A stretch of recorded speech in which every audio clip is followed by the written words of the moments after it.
news, 3 men suspected of being drug dealers burnt alive inside house by mob. Ex-Accountant General wins Rivers PDP ticket amid scandal. Oklahoma signs strictest abortion legislation into law. Details shortly.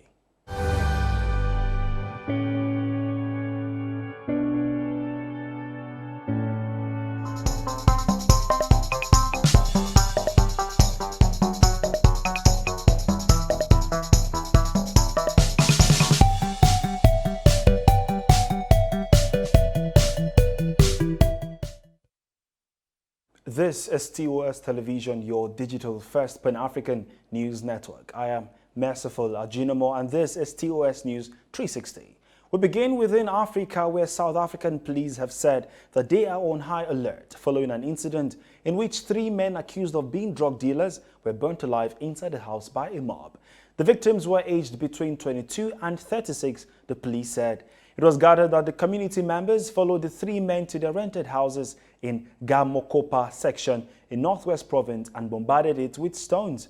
The men allegedly stabbed and injured some of the attackers while attempting to escape, but they were forced back to the house before it was set on fire. Ugandan President Yoweri Museveni has appointed 16 new High Court judges in acting capacity to help clear the backlog in the justice system. The newly appointed judges are Mary Ikat, who has been a registrar at the High Court, Douglas Singiza Karekona, a chief magistrate at Bungada Road Court, Susan Kanyange, the Court of Appeal registrar, Samuel Emoko, and Flavia Matuvunu Nasuna, and others. 11 babies were burnt to death on Wednesday in a fire at a hospital in Tivaouane in western Senegal, a tragedy that highlights the serious deficiencies of the country's public health system. The mayor of Tivaouane, Demba Biop, said 3 babies were saved, adding that the fire was caused by a short circuit and spread very quickly. And now to Nigeria, the founder and convener of Project One Nigeria, Busayo Akinadeju, while fielding questions from newsmen, tasked all Nigerians to embrace the act of nation building, as she adds that Nigeria cannot be built by itself or be built in a day. Project One as an organization has set out to make sure that in the next couple of years, in the next 10 years, in the next decade, Nigeria do no longer lack leaders, ready leaders that are ready to take us to the next level. Nobody hands power over to you. You have to go for it. You have to be trained for it. You have to prepare for it. So for Project One, we're not just talking about leadership at the helm of those who are currently occupying position of authority, but we're going down to the cradle. We're going down to primary schools. We're going down to secondary schools, giving them what it really means to lead a nation. A nation by itself will not be built on its own. It has to take people who are able to have the vision and a clear path of where the nation should go to. So for these our students, it's very important that they know that they are not just in Nigeria to vote. Everybody will say go and get your PVC to vote, but they know that they can vote and also be voted for. Adeju further stated that right leadership qualities are being instilled in Nigerian youth through the various government-approved Project One sponsored school clubs. A former Accountant General of Rivers State, Siminialayi Fubara, has won the People's Democratic Party governorship ticket in the state after the Economic and Financial Crimes Commission, EFCC, declared him wanted. Fubara, who is being hunted by the anti-graft agency over an alleged 435 billion naira fraud, polled 721 votes to defeat a former Commissioner for Finance in the state, Isaac Kumalu, who garnered 86 votes at the primary election of the party held in Port Harcourt.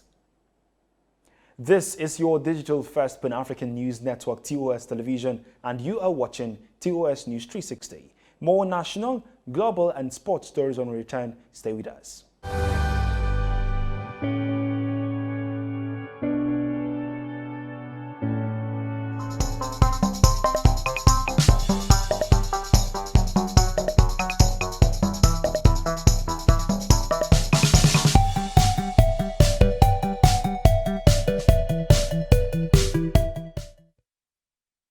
Thanks for staying. Oyo State Governor Seyi Makinde has emerged as the winner of the People's Democratic Party's governorship primary election in the state after polling 1,040 votes to beat his contender Azim Bolarumi, who polled 2 votes. The returning officer Abdullahi Mabasira declared Makinde the winner of the primary election, having recorded the highest number of valid votes cast. While reacting to his victory, Makinde said he was overwhelmed by the support of the people while calling on them to back him to win the governorship poll in 2023.